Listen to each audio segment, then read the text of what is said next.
Class రూములో అల్లరి చేస్తున్నారనో, సరిగా చదవటం లేదనో ఓ టీచర్ తన విద్యార్థులను మందలించటం సహజం. అప్పటికీ మాట వినకపోతే కాస్త గట్టిగానే తిట్టడం, కొట్టడం చేస్తారు. ఇది సహజం.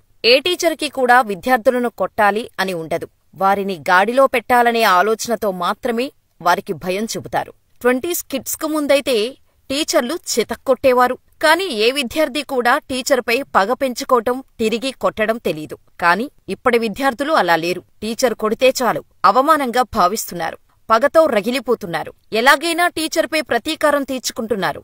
విద్యను నేర్పే గురువును సైతం చంపేస్తున్నారు. ఇప్పుడు మనం చెప్పుకునే స్టోరీ కూడా అటువంటిదే. టీచర్ మందలించాడన్న కక్షతో పట్టపగలే స్కూల్లోని టీచర్ని కొట్టి చంపిన ఉదంతమిది. అన్నమయ్య జిల్లా రాయచోటిలోని కొత్తపల్లి ఉర్దూ పాఠశాలలో ఎజాజ్ అహ్మద్ సైన్స్ టీచర్గా పనిచేస్తున్నారు. 2024 డిసెంబర్ 4న బుధవారం రోజున ఎప్పట్లాగానే ఎజాజ్ అహ్మద్ పాఠశాలకు వెళ్లారు. ఉన్నట్టుండి 9వ తరగతి విద్యార్థులు గొడవ పడుతున్నారు. ఈ విషయం విద్యార్థులు అహ్మద్కు చెప్పటంతో అహ్మద్ విద్యార్థుల దగ్గరకు వెళ్లి వారిని గట్టిగా మందలించాడు. అంతకుముందు కూడా ఇలాగే గొడవ పడుతుంటే అహ్మద్ అడ్డుపడటంతో మనం ఏం చేసినా మనకు అహ్మద్ సార్ అడ్డుపడుతున్నాడు అని విద్యార్థులు ద్వేషం పెంచుకున్నారు. అహ్మద్ సార్ ఇక మన జోలికి రాకుండా చెయ్యాలి అని పక్కాగా ఆలోచించి ఓ ప్లాన్ వేశారు. మధ్యాహ్నం 3 గంటల సమయంలో అహ్మద్ ఒంటరిగా ఉండే టైం చూసి అహ్మద్పై ఒక్కసారిగా దాడి చేశారు. ఈ ఘర్షణలో అహ్మద్ ఛాతీపై, పొట్టలో ఎక్కడ దొరికితే అక్కడ పిడిగుద్దులతో దాడి చేసి వారి చేతిలో ఉన్న కడియంతో అహ్మద్ ఛాతీపైన కొట్టారు. దీంతో అక్కడికక్కడే అహ్మద్ కింద పడిపోయి బోర్లా పడ్డాడు. తీవ్ర అస్వస్థతకు గురయ్యాడు. ఇది గమనించిన కొందరు టీచర్స్ అక్కడకు వచ్చి అహ్మద్ను ప్రిన్సిపల్ గదిలోకి తీసుకెళ్లారు. అయితే అప్పటికీ విద్యార్థుల చేతిలో దారుణంగా దెబ్బలు తిన్న అహ్మద్ అలసటగా ఉందని సహచర టీచర్స్తో చెప్పటంతో ఉపశమనం కోసం ఆయనను కుర్చీలో కూర్చోపెట్టి టాబ్లెట్ ఇచ్చారు. ఆ టాబ్లెట్ వేసుకున్న అహ్మద్ కుర్చీలో కూర్చున్నాడు. అంతే, కాసేపటికి కూర్చున్న కుర్చీలోనే కుప్పకూలాడు అహ్మద్. ఇది గమనించిన ఉపాధ్యాయులు రాయచోటిలోని ఓ ప్రైవేట్ ఆస్పత్రికి అహ్మద్ను తరలించారు. అహ్మద్ను పరిశీలించిన వైద్యులు అప్పటికీ ఆ టీచర్ మృతి చెందినట్టు నిర్ధారించారు. అహ్మద్ మరణించటంతో పోలీసులకు సమాచారమిచ్చారు. హాస్పిటల్కు వచ్చిన పోలీసులు వైద్యులతో చర్చించి అహ్మద్ గుండెపోటుతో చనిపోయాడంటూ కుటుంబ సభ్యులకు చెప్పి ఎజాజ్ అహ్మద్ మృతదేహాన్ని వారికి అప్పగించారు. అహ్మద్ భార్య రహీమున్ కూడా రాయచోటిలోని బాలికల పాఠశాలలో తెలుగు ఉపాధ్యాయురాలుగా పనిచేస్తుంది.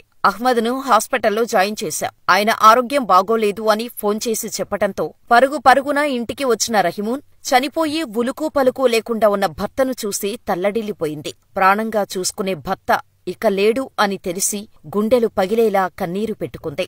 తన భర్త ఛాతీపై 3 విద్యార్థులు బలంగా కొట్టడంతోనే చనిపోయారని, మృతికి కారణమైన విద్యార్థులను ఉపాధ్యాయులు, పోలీసులు ఎందుకు కాపాడుతున్నారో అర్థం కావటం లేదని ఆమె ఆవేదన వ్యక్తం చేసింది. మృతి పట్ల అనుమానాలున్నాయని ఫిర్యాదు చేయటంతో పోలీసులు కేసు నమోదు చేశారు.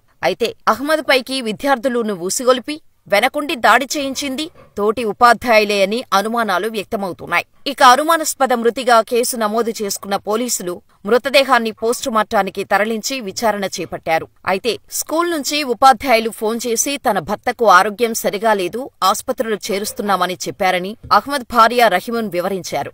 ఆస్పత్రికి వెళ్లి చూడగా అప్పటికే భర్త మృతి చెందటంతో ఆమె బోరున విలపించారు. పాఠశాలలో ఏం జరిగిందో తనకు అర్థం కావటం లేదని ఆమె వాపోయారు.